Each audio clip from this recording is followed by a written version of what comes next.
Bonjour à tous, j'espère que vous allez bien. On se retrouve pour le brief du jeudi 21 octobre 2021, donc ATH du Bitcoin, on va en parler aujourd'hui. On parlera aussi un petit peu d'Ethereum qui est proche de son ATH, on va en parler, et on parlera de RSR, un asset que j'ai sélectionné aujourd'hui qui a une configuration vraiment très intéressante. Il me semble que j'en ai déjà parlé, avec le mainnet en fin d'année, mais là ouais, ça commence vraiment à prendre forme, donc ça commence à devenir fortement sympathique. Donc c'est pour ça que je vais en parler aujourd'hui. Et voilà, donc on est parti, Bitcoin, nouvelle ATH, donc nouvelle ATH veut dire nouveau sommet historique du Bitcoin, on commence à en entendre parler un petit peu dans les médias, c'est bien, ça va attirer de nouveaux investisseurs, ce qui fait que l'argent frais va arriver, ce qui fait que la demande va être croissante, que les prix vont pouvoir peut-être monter un peu plus, et également, Ethereum est proche de faire un nouvel ATH, donc il faudrait également que Ethereum fasse le sien, donc ici en gros, qu'on vienne casser les 4000, grosso modo, 4387 $, on est tout proche, comme ça les médias vont en parler également probablement, ce qui va attirer encore plus de nouveaux investisseurs et attirer de l'argent encore frais. Et donc, ce qui fait qu'on pourrait alimenter les rallyes, également attirer d'autres investisseurs, parce que qui dit de nouveaux investisseurs dit potentiellement une volatilité accrue, qui dit une volatilité accrue dit qu'on intéresse d'autres investisseurs, etc. C'est un acheminement et en gros un effet boule de neige tout simplement. Également, on pourrait se dire aussi que les délais généralement de virement c'est pas assez de 3 jours, on est jeudi, demain, peut-être aujourd'hui l'ATH de l'Ether ou demain, donc les gens qui vont s'y intéresser également entre aujourd'hui et demain, donc les virements qui vont peut-être arriver semaine pro, faut savoir qu'en Angleterre par exemple du côté des londoniens ça travaille pas beaucoup le lundi, enfin quasiment pas même, donc les virements peuvent arriver le mardi par exemple. En Europe et aux États-Unis, peut-être samedi, vendredi, samedi, et du coup, maximum délai mardi pour l'Angleterre, et tous ceux qui ne travaillent pas trop le lundi. Donc, grosso modo, voilà, au courant de fin de cette semaine, début de semaine prochaine, l'argent frais pourrait arriver, ce qui fait qu'on pourrait avoir des accélérations, parce que les nouveaux vont arriver, probablement, et aussi une chose à noter, c'est que, il y a très peu de liquidité, encore une fois, sur les exchanges spot. C'est-à-dire que, comme on l'avait vu hier, les gens vont se battre pour acheter des miettes entre guillemets de Bitcoin parce qu'il n'y a pas grand chose. Hein. Bon, encore sur Binance, ici ça va, il y a un peu de liquidité, mais c'est pas énorme. C'est pas énorme, mais de toute façon, pardon, ça on le voit ici dans Exchange Balance. Hop, si je mets tout l'historique, on y est déjà. On voit que voilà, le nombre de Bitcoin sur les exchanges baisse depuis mai 2020. Il y a de moins en moins de Bitcoin sur les exchanges. Donc ces bitcoins sont en plus holdés par exemple ailleurs, Ledger ou peu importe, et donc ce qui fait que techniquement c'est bullish. C'est-à-dire que c'est bullish dans le sens où quand la demande est croissante et qu'il n'y a pas beaucoup de bitcoin sur les exchanges, les gens vont se battre pour acheter du bitcoin. Donc ça fait qu'il y aura peu d'offres, une augmentation de la demande assez conséquente, donc potentiellement une augmentation des prix. En revanche, quand le marché est baissier, que l'offre est importante et qu'il y a peu de bitcoin sur les exchanges, il y a peu de bitcoin en soutien pour les achats, donc ce qui fait que les prix peuvent descendre assez vite. Et donc tout simplement ici, vous avez compris, une forte demande qui devrait arriver, donc techniquement, hausse des prix, tout simplement, ok. Et donc William est bien dans son état d'enfoncement, c'est bien une condition de marché qu'on aime voir, donc techniquement on devrait avoir très peu de dip avec des conditions ainsi. Maintenant c'est plutôt en termes des contrats dérivés, donc ça je vais en parler après. Mais bon, pour l'analyse technique Bitcoin, pour l'instant ça reste très beau. Enfin c'est pas pour l'instant, c'est depuis la cassure des 45 002, c'est bullish. Hein. On avait dit, zone de combat, boule et bear, si on résout au nord, il n'y a plus de risque de crack puisque la dynamique change. Et à ce moment-là, ça sera un marché croissant. Donc maintenant on est à l'ATH, tant mieux. C'était compliqué à prévoir, entre guillemets. Mais depuis la reprise de la dynamique haussière, avantage pour les bulls, ok. Et donc ici, sur du court terme, momentum toujours haussier pour moi en 4 heures, c'est-à-dire que WWW, je vois aucune divergence pour le moment, momentum haussier, William toujours en état d'enfoncement, donc c'est ce qui fait qu'on peut monter sans problème. Également en 1 heure, petite divergence ici, mais honnêtement je la calcule pas tellement, voilà, elle est loin, ça m'intéresse pas, à part si on a ça dans les prochaines heures. Hop, qu'on pousse à la divergence, en gros là, pourquoi pas, mais même ça franchement c'est pas une divergence 1 heure qui va renverser le marché. Donc pour l'instant, techniquement, c'est bullish. Donc on pourrait se dire que maintenant, vu qu'on est en découverte de prix, quels seraient les objectifs, tout simplement. Donc ça, on va les revoir ensemble. Alors, BTC USD Coinbase, c'est très simple. Je prends juste, mon top, mon bottom, je mets une extension de 161,8 de 100%, et donc on devrait venir, donc ça je peux supprimer, entre 87 000 $ et 100 000 $. Ça c'est l'objectif d'extension. Est-ce qu'on va y aller en ligne droite? Ça c'est impossible à prévoir, bien évidemment. Est-ce qu'on va faire ça? On peut pas savoir. Où est-ce qu'on va avoir des dips sur la montée? On peut pas savoir. Techniquement, on pourrait avoir des dips. Maintenant, on sait que depuis le nouvel ATH, le marché a pour objectif au minimum les 87 000 $. Vraiment, une extension de 161,8, ça fonctionne très très très très bien. Donc déjà, ça c'est les objectifs depuis le nouvel ATH courant prochain jour, prochaine semaine ou prochain mois. On peut pas timer le marché non plus. Alors, là, ça va plutôt être intéressant, ça va être au niveau des contrats dérivés. Donc, comme on le voit ici, on a des fundings de plus en plus positifs, on a des spreads de plus en plus positifs également, on est venu chasser énormément de vendeurs, parce qu'on est venu bouffer le sommet historique du Bitcoin. Donc techniquement, bon, ici c'est le niveau où il y avait quasiment tous les stops et toutes les liquidations, on voit ici qu'il y a eu un petit pic de liquidation, 33 millions, c'est pas énorme, mais ça fait le taf, ça fait le taf. Et donc on a liquidé quelques vendeurs et surtout on a pété beaucoup de stops. Maintenant, ce qu'on voit ici, vous voyez ici là, c'est vraiment l'open interest qui monte, le ratio long qui se met à réaugmenter ici, et également les spreads qui sont aussi croissants. Donc là, il y a beaucoup de gens qui commencent à être dans le train du côté des contrats dérivés, et on commence à faire gagner beaucoup de gens. Donc tôt ou tard, je ne sais pas quand, et encore une fois, est-ce que c'est un argument bearish? Non, c'est juste une prévention, dans le sens où, à cause des contrats dérivés, entre guillemets, malgré que la tendance soit super forte, que le marché soit haussier, ça c'est indéniable, et que la demande est très présente, tôt ou tard, on pourrait se manger une petite mèche ou un petit mouvement baissier, voilà, par exemple un truc comme ça, histoire de liquider les gens, les gros en levier. Par exemple, un truc comme ça. On est passé ce jour-là de 33 000 à 27 000, donc en gros une baisse de 16% sortie de nulle part en une journée, juste histoire de sortir les leverage, les gains qui sont en longue. Voilà.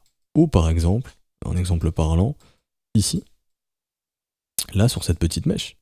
Et encore là, ça se voit pas sur Coinbase, hein, mais si je vais sur Bitstamp, vous allez bien voir.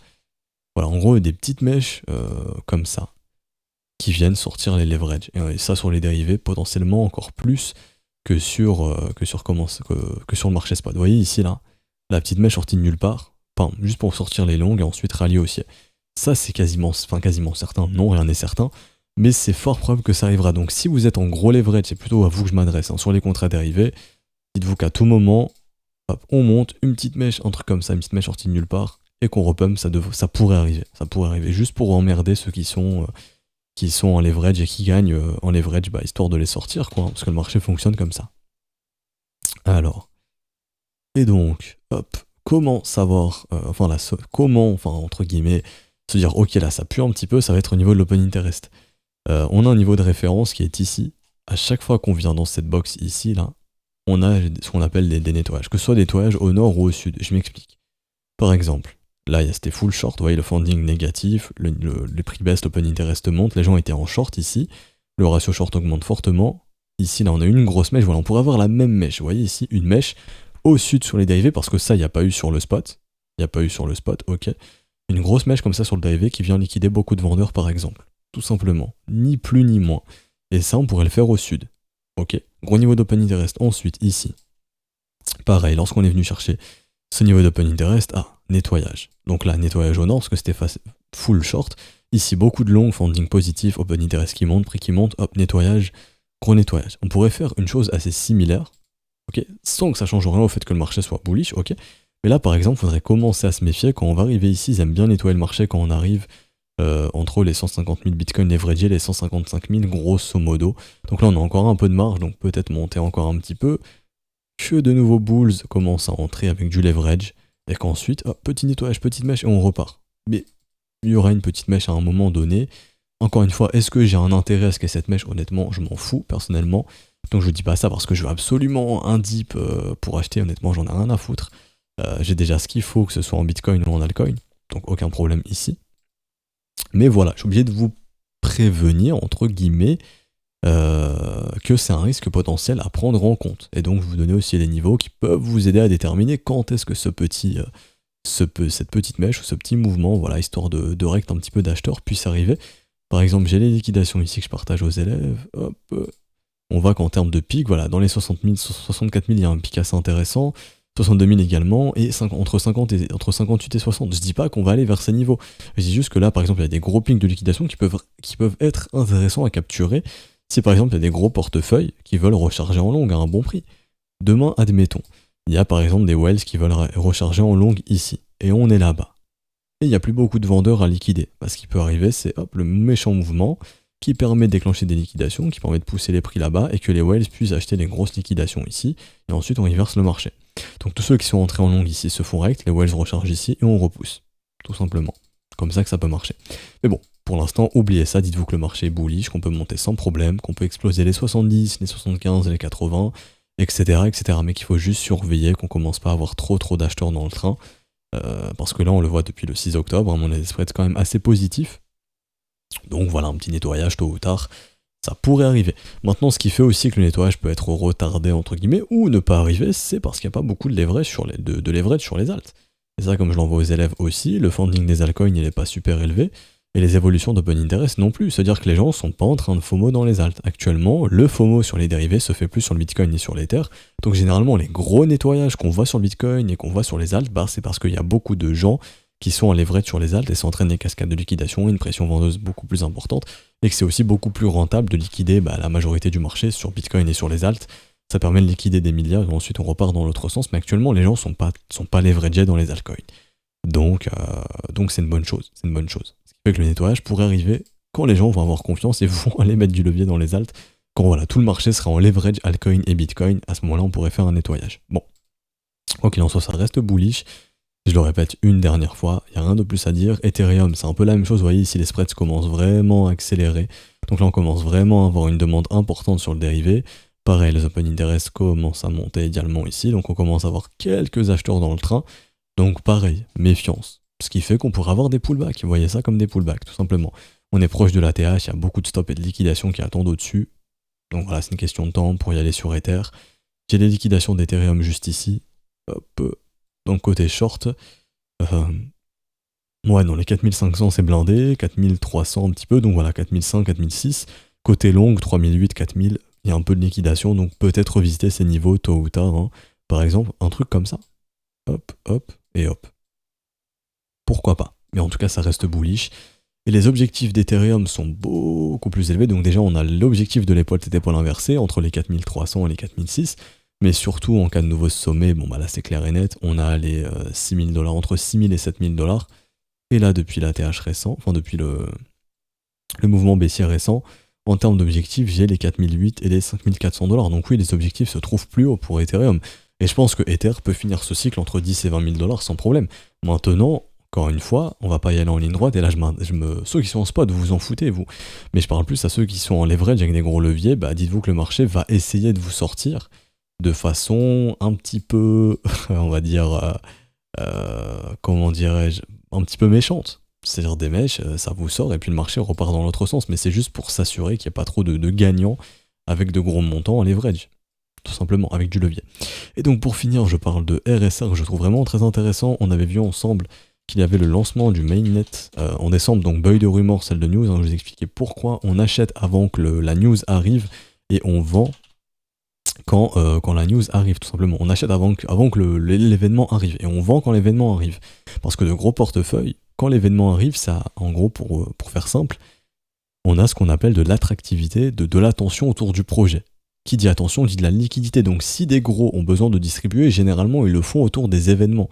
Et donc on appelle ça des événements de liquidité. Le mainnet peut être un événement de liquidité pour pouvoir vendre.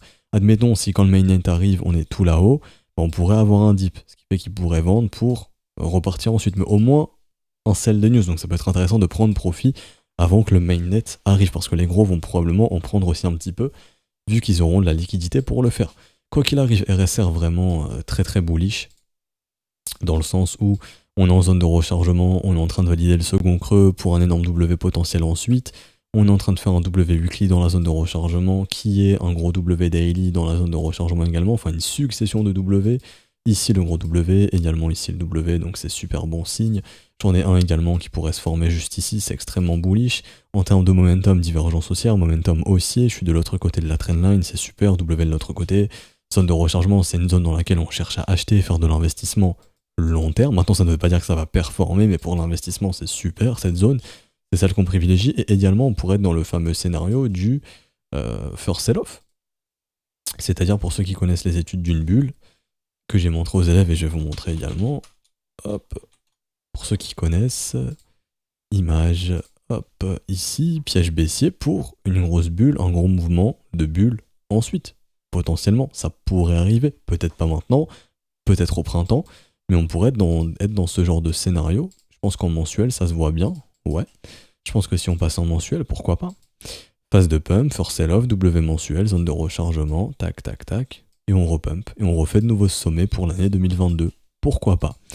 Pourquoi pas? Et à ce moment-là, en objectif, hop, donc déjà, on a en cas de nouveau sommet comme objectif entre 18 centimes et 21 centimes. Il faut savoir que là, je fais pas les Lot Wave, je le précise.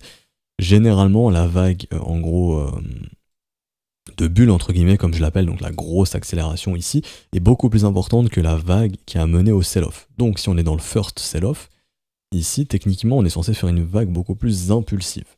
Et donc, pour calculer ça, on fait ça via les fib extensions. Donc je prends mon bottom, je prends mon top, je prends mon bottom, et lui il me donne les niveaux d'extension. Donc on sait que ça doit être plus important, donc on sait déjà que les 100% on est censé les exploser. Donc en vague, enfin en mouvement plus important, on a les 1,618 ici, donc 20 centimes de dollars.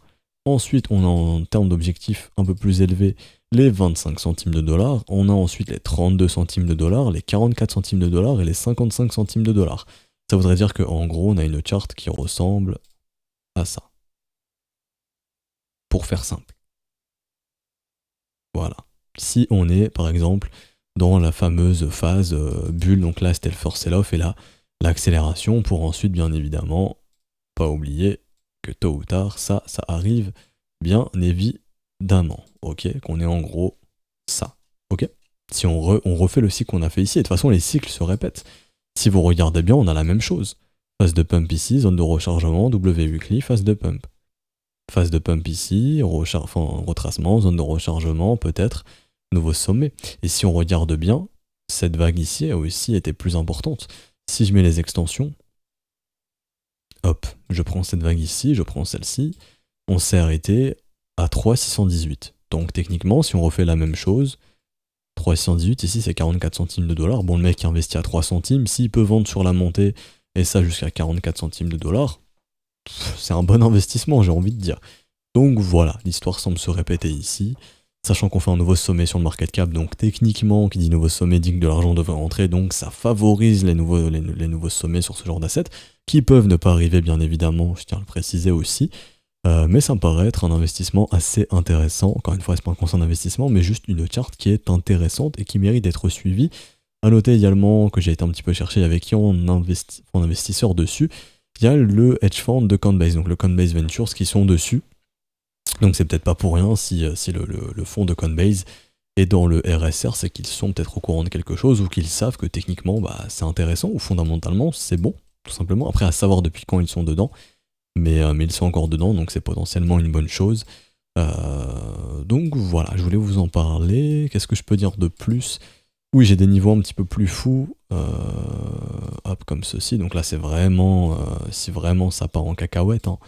Mais grosso modo, hop, ça va être le chiffre pi, donc 37 centimes, et ensuite, voilà, entre 59 centimes et 73 centimes. Et ensuite, je peux faire aussi une autre chose, donc là, un peu moins folle. Mais voilà, là, en gros, l'objectif de sortie de ce W serait entre les 24 centimes et les 30 centimes. Donc des targets déjà un petit peu plus réalistes. Donc voilà, vous avez des targets un peu fantasy, si je puis dire, un target un peu folle. Vous avez les targets réalistes, type extension de 161,8-200%, du mouvement du top au bottom, donc là c'est entre 18 centimes et 22 centimes en cas de nouvelle ATH.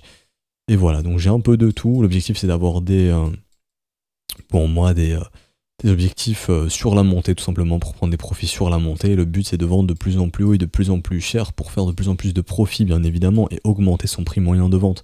Comme du dollar cost average, quand vous achetez, vous essayez de diminuer votre prix moyen d'achat. Voilà, pour la vente c'est pareil, on essaye d'augmenter son prix moyen de vente pour faire plus de profits. Sachant qu'on est peut-être à l'aube d'un énorme cycle sur les cryptos, que ce soit et le Bitcoin et les altcoins bien évidemment. Peut-être dans un premier temps le Bitcoin et ensuite peut-être les altcoins.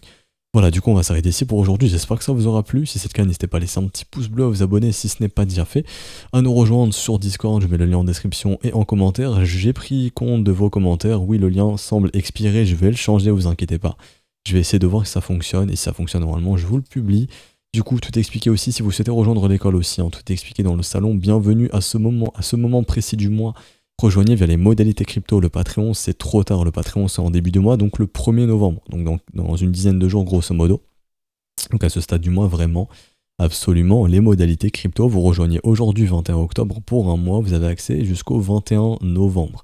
Tout simplement, vu que le brief d'aujourd'hui est déjà passé, généralement j'enregistre, enfin c'est pas généralement, j'enregistre l'abonnement pour le jour d'après. Donc si vous rejoignez aujourd'hui, l'abonnement sera pris en compte, enfin, vous aurez déjà le rôle et accès au brief d'aujourd'hui avec les élèves, mais votre abonnement sera pris en compte à partir du 22, donc vous aurez accès jusqu'au 22 novembre. Mais vous avez déjà le rôle le 21 octobre, c'est un jour gratuit puisque le brief est déjà passé. Enfin bref, du coup on se retrouve demain, j'espère que ça vous aura plu, on se retrouve demain, je vous souhaite une bonne journée, ciao ciao.